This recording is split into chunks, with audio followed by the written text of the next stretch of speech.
know the man who got shot? It's my colleague. 'Cause I blew his head off. Fine. The story begins at night in a secluded motel away from the hustle and bustle of the city. The story focuses on a woman named Alice, who appears to be on a video call with her husband. However, there is an odd sight. Behind Alice, a man is seen wearing only a towel, in the same room as her. As it turns out, the married Alice is secretly having an affair with the man John, her co-worker at the office. When they were on their way home, Alice's husband called again because he was worried about his wife's condition. However, Alice hurriedly disconnected the call. Of course, she couldn't talk via video call when she was next to her affair man.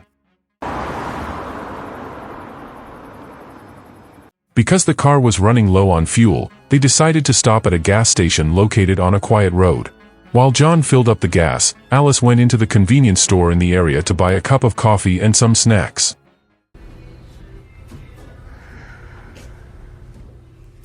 That's when John saw a billboard that read, "God is nowhere, dash." John felt a little relieved, as if the phrase signaled that his affair with another man's wife would not be discovered, not even by God. Inside the store, Alice was still engrossed in searching for the items she wanted to buy, but slowly began to feel something odd. She didn't see the shopkeeper, nor did she hear any sound. Meanwhile, John, who had finished filling up with gas, chose to wait in the car while playing music. Alice, who was standing near the cashier's desk, was suddenly shocked when she saw bloodstains. When she was about to rush back to the car, the store's lights suddenly went out, and a moment later a gunshot was heard.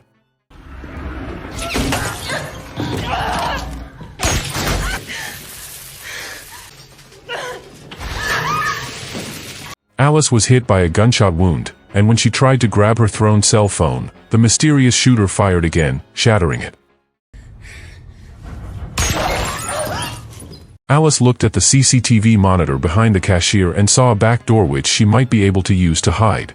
But before she could move, she heard static from a walkie-talkie that mentioned Amelia, who appeared to be the shopkeeper. Realizing the surveillance system was still active, Alice tried to distract the shooter.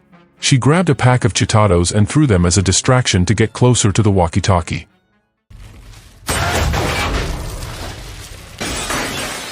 Meanwhile, John was puzzled to find that his car was running out of gas again, even though he had just filled it up.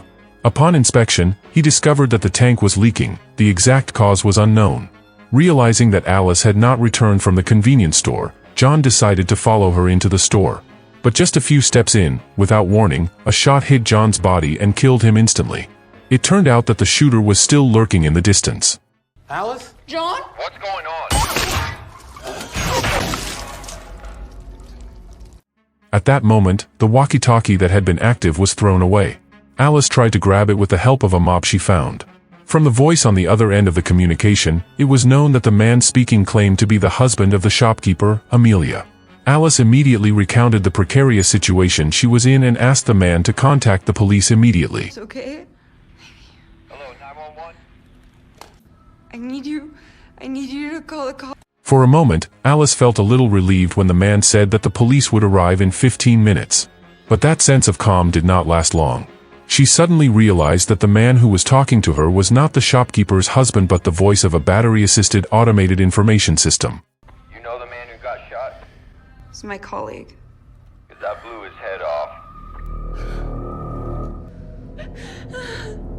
Fine. Realizing she was being manipulated, Alice tried to turn off the room lights to make it difficult for the shooter to aim at her.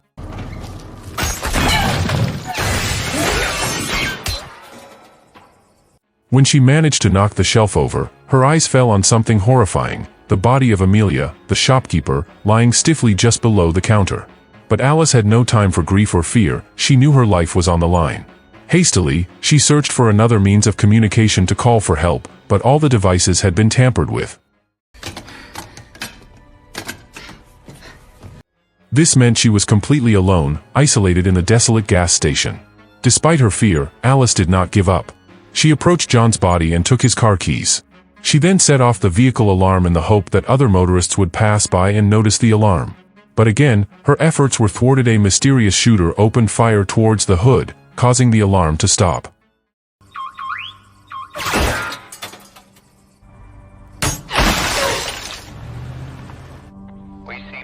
duck, you and me. Who exactly is this shooter? Is it a stranger who is simply out to hunt people? A psychopath who seeks pleasure through terror? Or a messenger sent by her husband to teach Alice and John a lesson about their affair? There is no definitive answer. What was clear was that for Alice, her main priority at the moment was survival. The first thing she did was treat the gunshot wound on her arm, using the various emergency supplies available at the store.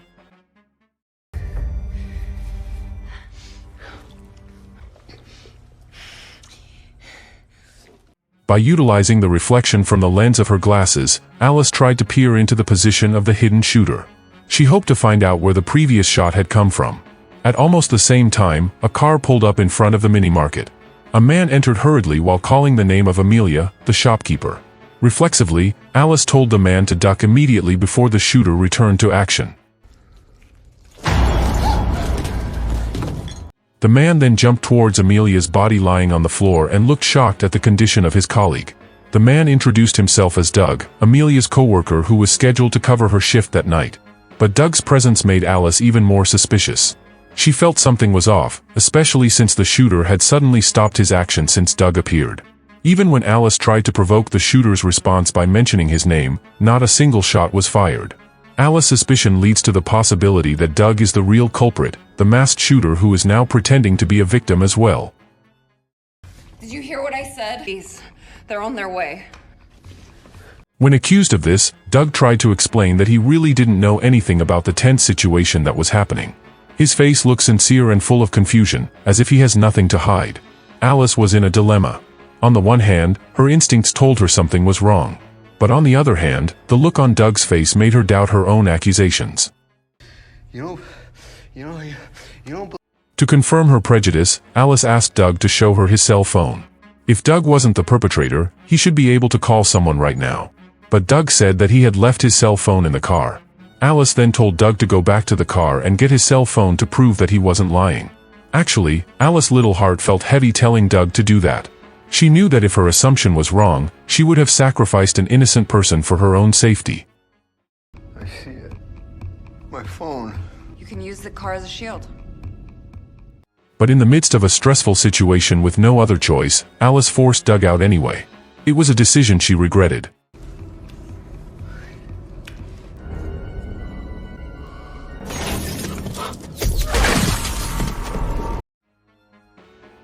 Seconds after Doug walked out of the store, there was a deadly gunshot.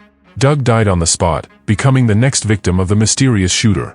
Alice could only hold her breath and feel the suffocating guilt. Shortly after, the shooter's voice came back over the walkie-talkie. In a calm yet eerie tone, he informed her that she was now responsible for the death of an innocent man. Of our actions. We don't know what this man's true motives are, just a ruthless killer, an obsessed psychopath, or someone with a hidden mission. But one thing was certain, he wanted more than just to scare. Through a walkie-talkie, he starts asking questions about Alice's personal life as if he wants to delve into his victim's background before finishing her off. The shooter began to dig deeper into Alice's relationship with John. For him, it was very odd that two coworkers had to go home late at night just because of a meeting. He continued to express his suspicions through the walkie-talkie. Holding back her fear, Alice continued to answer every question, trying to buy time while looking for a way out of this deadly situation. As she carefully walked around the store, she found a storage box in the corner. Inside, there was a work uniform with Henry's name written on the chest, someone who seemed to have worked at the store. Besides the uniform, Alice also found a photo of Henry holding a rifle, as well as a book titled The Camp of the Science. The contents of the book point to conspiracy theories, racist propaganda, and systematic lies. From these findings, Alice began to put the pieces of the puzzle together. She suspected that the mysterious shooter who was terrorizing her was Henry, a former store clerk who had recently been fired.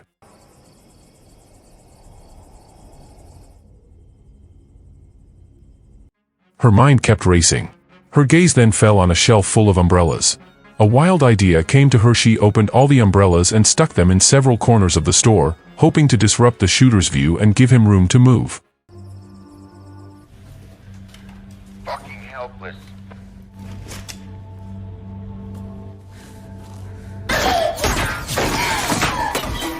But his plan was not entirely successful. As soon as the shooter noticed the movement, a hail of bullets rained down on the store. Fortunately, Alice managed to dodge the gunfire and seek refuge behind the storefront. She then tried to break down the back door of the shop using an APAR, fire extinguisher, tube.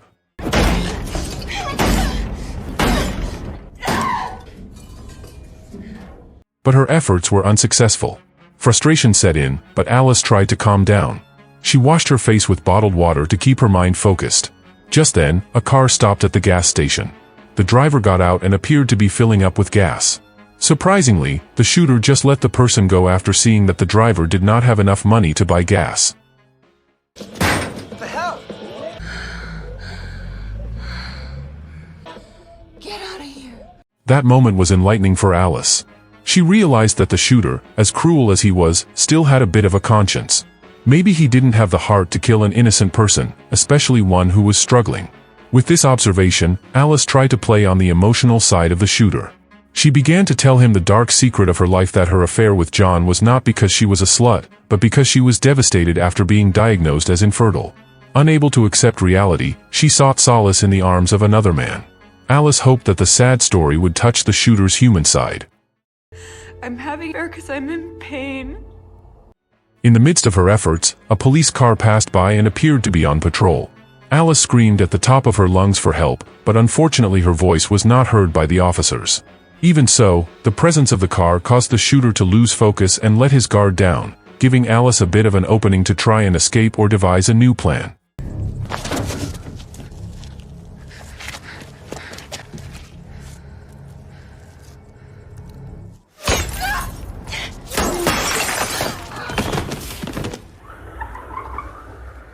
But after just a few steps, another bullet pierced her thigh.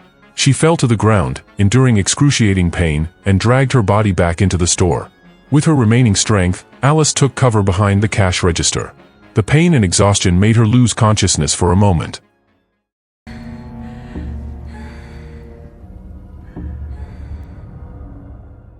Hello?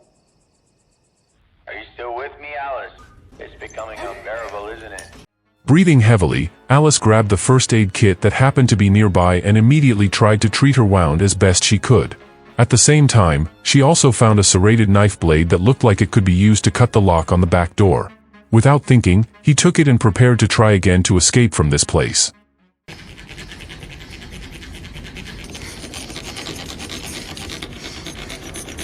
But before he could execute his plan, another car stopped at the gas station. This time, the drivers were an elderly couple, a grandfather and grandmother who had just returned from vacation. The grandfather got out of the car to clean the windshield, but his eyes were immediately drawn to Dog's car parked there, its windshield smashed, and a body inside. Sensing something was wrong, the grandfather approached. Call the police! Soon after, his wife got out of the car to see what her husband was checking. However, that moment was their last. Mercilessly, the shooter opened fire and killed them both instantly.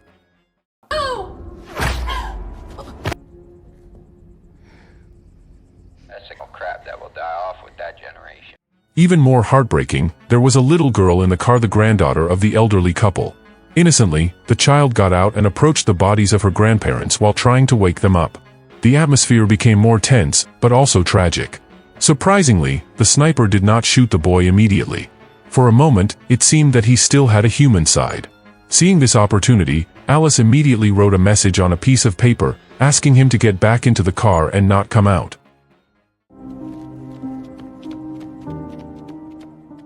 After that, a tense conversation ensued between Alice and Sniper over the walkie-talkie. They argued about Alice's decision to protect the little boy. Sniper insists that the only way to keep the boy alive is if Alice is willing to sacrifice herself.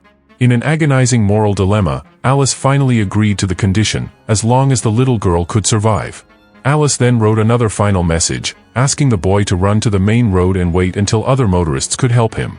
The boy complied and began to walk away. But when she was almost at the highway, the little girl suddenly stopped, looked back and stared at Alice from a distance. Then, with slow steps, she actually started walking back towards the shop. The deal between Alice and Sniper to save the boy finally fell through. Sniper broke his promise, and Alice realized her time was running out.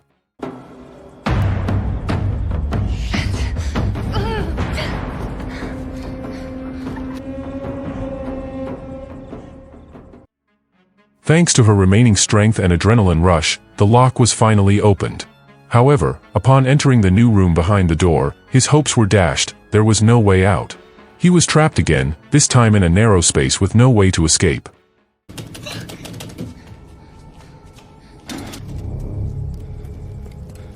At the same time, Sniper had already descended into the shop, but now he had replaced his long-range rifle with a pistol, making close-quarters combat more likely. Alice quickly hid the little girl behind a large pile of cardboard boxes and told her not to come out until she gave the signal. Feeling she had no choice and overwhelmed with desperation, Alice decided to fight back. She grabbed what little equipment she had in the room and prepared to face the sniper.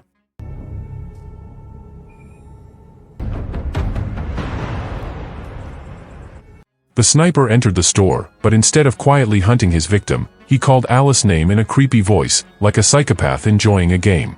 This was obviously stupid, as it gave Alice the opportunity to take advantage of the noise to hide and prepare for a counterattack.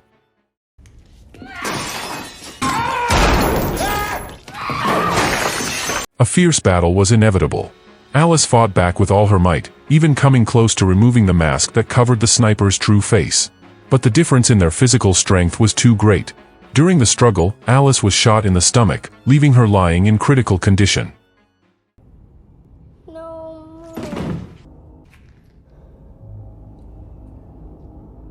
The sniper, who realized Alice was helpless, slowly approached, intending to reveal his identity before finishing Alice off completely. However, it turned out that Alice still had the last remnants of her strength.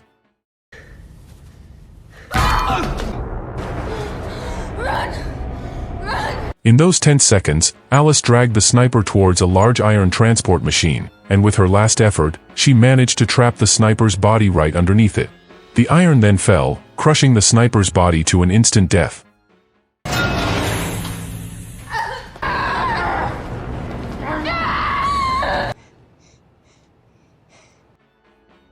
The sun began to rise, illuminating the chaotic shop. Alice lay weakly beside the corpse of the enemy who had made her night a living hell. Meanwhile, the little girl, the only survivor of this horrific tragedy. Meanwhile, the perpetrator of the affair must finally accept the consequences of his evil deeds.